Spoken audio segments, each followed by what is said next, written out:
There we go, there we go, there we go again. Girls, what's my weakness? Men. There we go, there we go, there we go again. I'm going to find my mic. Here it is. Oh, and here's my coffee. Swear. No, it's coffee.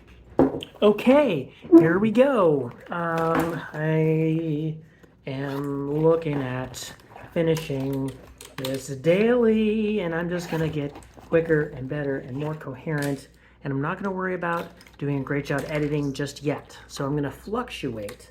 I'm going to fluctuate like the tides, and sometimes I will have a cadence to my voice that sounds like I'm in an early person's poetry class. Also, that I sound like John Mulaney. John Mulaney? Jason Mulaney? George Mulaney? John Mulaney? John Mulaney, of course. John Mulaney. And other times I will sound like I am John Mulaney doing slam poetry.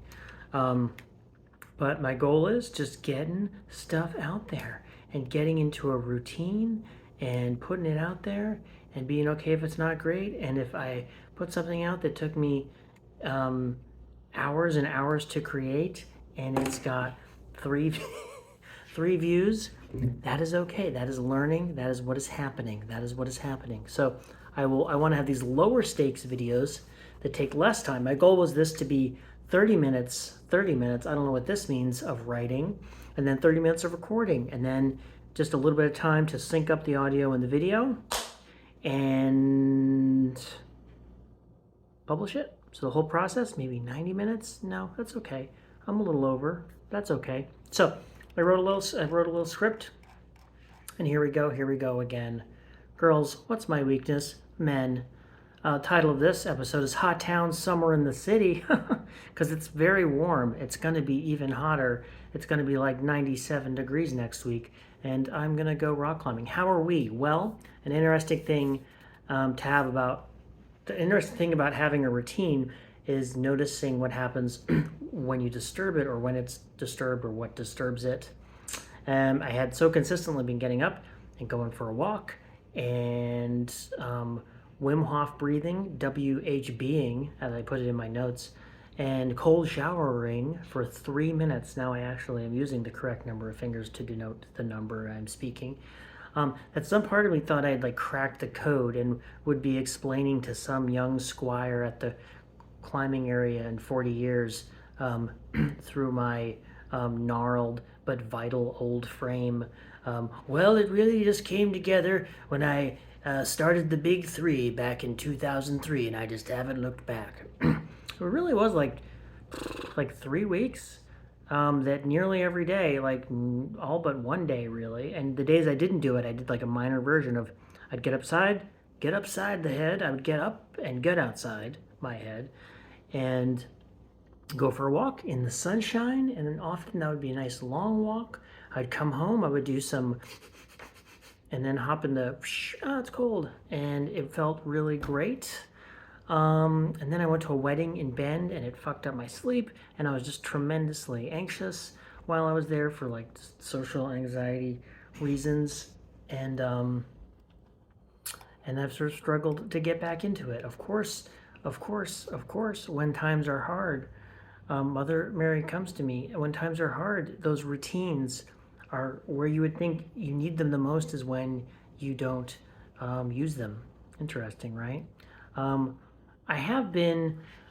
part of it may have been a sleep drift, my sleep schedule kind of drifting. I work very late, till 11:30, and so 1 o'clock is like to be done at work at 11:30 and be asleep by midnight is very challenging. Sometimes work does slow down, but I can get patient calls as late as 11, and then I have to chart. And I need to check. I like to double check all my charting at the end of my shift and just make sure all my loose ends are attended to. But interestingly, so what'll happen is I'll go for the walk. That part I can do, and then when I sit down to do the Wim Hof breathing, I feel I'm yawning, which I think is a relaxation response. But I'll sit down to do the Wim Hof breathing, and I guess it's anxiety is what I'm feeling, and I feel a strong draw for diversion through being on my phone. So it's so I would think, oh well, these are uncomfortable emotions that I need to be with, but I just can't bring myself. It feels like too stimulating.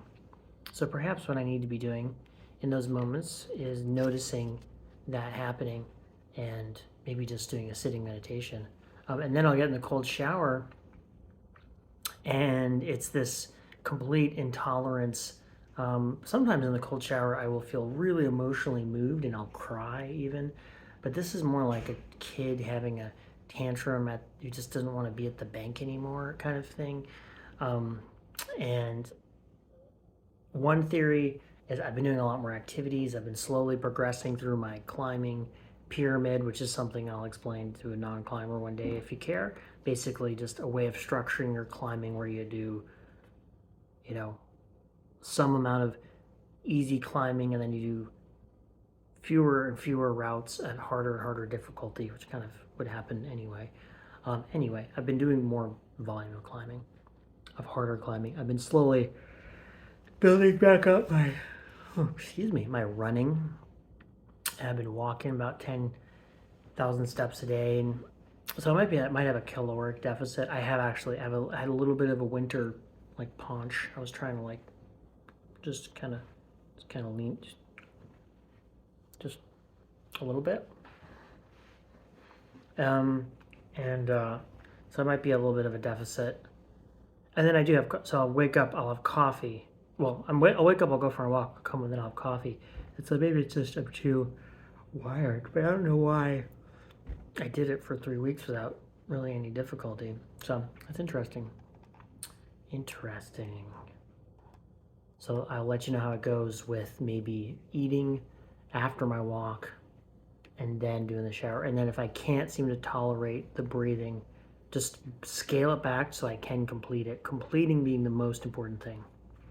Consistency before intensity. Consistency before intensity. What have I been watching? Well, thanks for asking. And reading? Well, that's a good question too. I just finished reading George Sanders' Liberation Day, which I would show to you if it were handy. Here it is.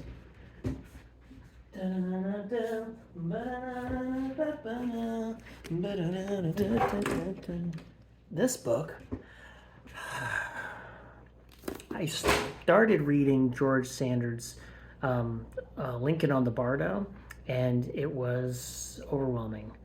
And this is a collection of short stories that are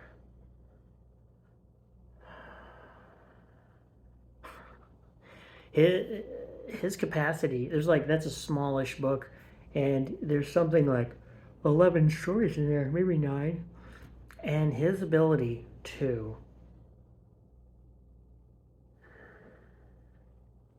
be both kind and understanding, compassionate with his characters, while also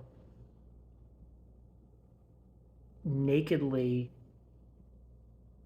portraying all of their pettiness and loathsome thoughts is really beautiful and just heart-aching. I cried. I mean, clearly I cry. I'm a crier, but very moving. A lot of it is sort of it is what is maybe so like a Black Mirror episode might have the meat of it is a what if kind of, here's this interesting question, this interesting scenario, and or Twilight Zone episode might be that, and that's what's good about it is that here's this what if our Roombas became our sex partners or something. I don't know, like it's some science fiction, and the room blow. Okay. So the only vacuum that sucks. So honey, what are you? Okay, sorry. Uh, whereas this is sort of dark, near dark future. Oh, some of it, I guess, is distant dark future. That is, yeah, I guess it's as near as like 5 years from now versus like maybe hundreds of years from now. And it is beautifully strange and scary. And so instead of it being about, well, what if, here's this interesting little hook, it's more about the experience. What is the experience like? I mean, clearly there's a hook, there's an idea, there's a concept, but it's more about the people and what are they experience. It's very richly in the people, and it'll be these really tiny stories.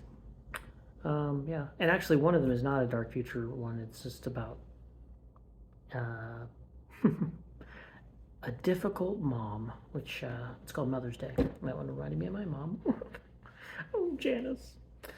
So yeah, so that was great. So I was reading that, and that was great, and you should read it if you want. It's short stories, so you can do in little chunks. Speaking of doing things in little chunks, I recently started snorting stew meat. Just kidding. No, speaking of doing things in little chunks, the Ballad of Buster Scruggs, the Coen Brothers movie that is a collection of Western vignettes. Also kind of snuck up on me. Although Lincoln on the Barda, or Liberation Day, pretty much immediately you find yourself in a terrible world. The Ballad of Buster Scruggs is so cinematically beautiful, and it's interesting because it's both like if you've spent time in the desert Southwest, it's it sort of shows why like sort of impressionistic, I guess is the term, visuals are good because I see it and I'm like, oh, that is what it feels like. I know this is like hyper colorized and surreal, but it feels surreal. The desert feels surreal. So to take that and ramp the colors up all the way and have the birds like sitting and chirping and they almost look like automatons or like little robots, or are they? Feels real, you know? So it's this, it does convey the West, not just the desert Southwest, but the West in all its beauty and splendor in this massive, beautiful way, in this big, beautiful music that swells and fills the scenes. And then there is such tragedy, meaningless tragedy. I don't know if it's quite nihilism, but it is hard to bear. It's some of it. I found it to be. Some of the reviews on Letterboxd, I guess I'm just not a real.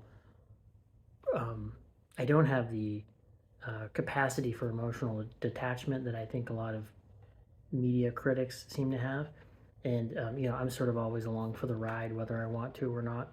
And so I found it to be. I would watch it again now that I know what I'm getting into, but it definitely lulls you in. It feels like you're watching an old western or reading a beautiful comic book, and then you're like, oh. And then as the stories progress, there's definitely sort of direction that the tone goes in. So very good. Glad I watched it, though. I'd watch it again. This week I learned, so I'm soon going to be watching I'm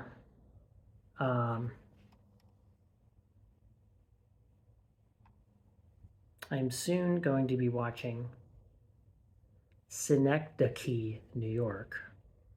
And I'm from New York City, so I always thought this was Schenectady, New York. Didn't realize it was a pun. I'm learning things. Oh, there's my hand. I'm just going to put that here and totally forget it's there, and you're not going to see anything. So my nails that need trimming, and my hairy little knuckles. Yeah, so I found an article from the New York Daily News, pinnacle of cultural clarity, the Daily News, and there was an article from 2008 from the New York Daily News. Just to clarify, Synecdoche versus Schenectady by Piper Weiss, October 24th, 2008. Great little article. And it clarifies. So this is what I learned this week. And I'm going to watch the movie, so I wanted to have it on my mind. So Schenectady is a town in upstate New York. That's really all I know about it. I didn't know that it had some history as far as like creative people from there. There's a regional theater company that is of some significance. And the word, which I keep having to look at the pronunciation of, hence my divided attention, excuse me, is synecdoche.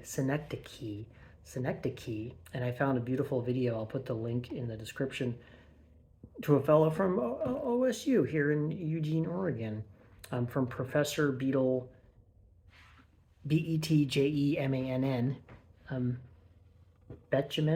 Betjemann, maybe that is Swedish, Betjemann, Peter Betjemann, has a good description. Basically, a synecdoche is it's like a rhetorical device where the sum is used, where something is referred to that as, you refer to a part of something to mean the whole thing. So the demonstrations that are used are like boots on the ground. What you mean is soldiers. If you say we have boots on the ground, it means there are soldiers there. And then he has a beautiful video explaining many variations. 50 keels plowed the deep is the example he used. The keel is a part of a ship, and if it's plowing through the deep, plowing through the deep ocean, that means there are 50 ships. And then he has a beautiful thing about Allen Ginsberg in a poem about, I forgot what it's called, shopping grocery store California, shopping center California. I think that's what it, forgive me, watch the video, it's great. But Ginsberg asks the butcher, who killed the pork chops? So the pork chops are standing for the pig. And then Ginsberg is reflecting on Walt Whitman and refers to old gray beard. So the gray beard refers, the beard is a stand-in for the man. So the movie, I am sort of catching up on all of the, I'm not gonna edit this, so you're gonna have to listen to me. Try to remember Philip Seymour Hoffman's name, which I just did. Hoffman. Philip Seymour Hoffman. Hoffman is the proper pronunciation from his Scandinavian ancestors. Oh, and question. So the question I was thinking might be a more interesting question, a philosophical question. This is just an easy question that I thought was funny from a movie I recently watched. What is the only movie, I looked it up to confirm this is true, tell me if I'm wrong, that contains Tone Loc and Henry Rollins? What is a movie, as far as I know, the only movie that contains Tone Loc and Henry Rollins? What is it? Also, here's a funny review. Bonus content. Well, I'll block this person's name because I'm not trying to razz anybody. It's okay. I write dumb reviews too, but I thought this was funny. Tiny water bottle. I'm not sure why anyone would buy this unless, like me, they failed to notice this otherwise normal-looking Nalgene is only 16 ounces. I laughed when I opened the box. A tiny water bottle. I like inappropriate uses of quotation marks. And we'll be returning it in exchange for a regular-sized Nalgene bottle. 3 stars. I would like to do a video on bad reviews, or like how to do a review. It doesn't matter. People can do whatever they want. Write dumb reviews. I just think it's funny. It says it in the description of the bottle. It says 16-ounce Nalgene bottle. A regular Nalgene bottle is 32 ounces. This person is angry that they ordered the wrong thing, basically. But in also kind of a fun, jovial way. Tiny water bottle. And so I got 3 stars. It's although Rachel also mocked the, I'm not pointing, she's not here, the smaller Nalgene, but it is exactly what it is. I think when you're writing reviews of things, you should review it based on what it is and what it claims to be. It's like, this review is like saying, these sandals were terrible in the snow. My feet got cold. 3 stars. These shoes have no tops. I mean, yeah, it says it's a 16-ounce bottle. Bob, his name was Bob. That's fine. It doesn't matter. I'm sure he's a very lovely person. or she, if she goes by Bob. Are there any clearly female Bobs? Bobina? Bobby? Yeah, I've known lots of women named who went by Bobby, so it could be Bobby. Who knows? Anyway, that's it. There you go. Hope this isn't 90 minutes long. I don't care. I'm going to post it anyway. I'm just going to sync up the audio and I'm going to put it out on the internet. And there you go. That's all, folks. Thank you very much for watching. Take care. Beets and radishes, by the way, in case you were wondering what the fuck was on my hat.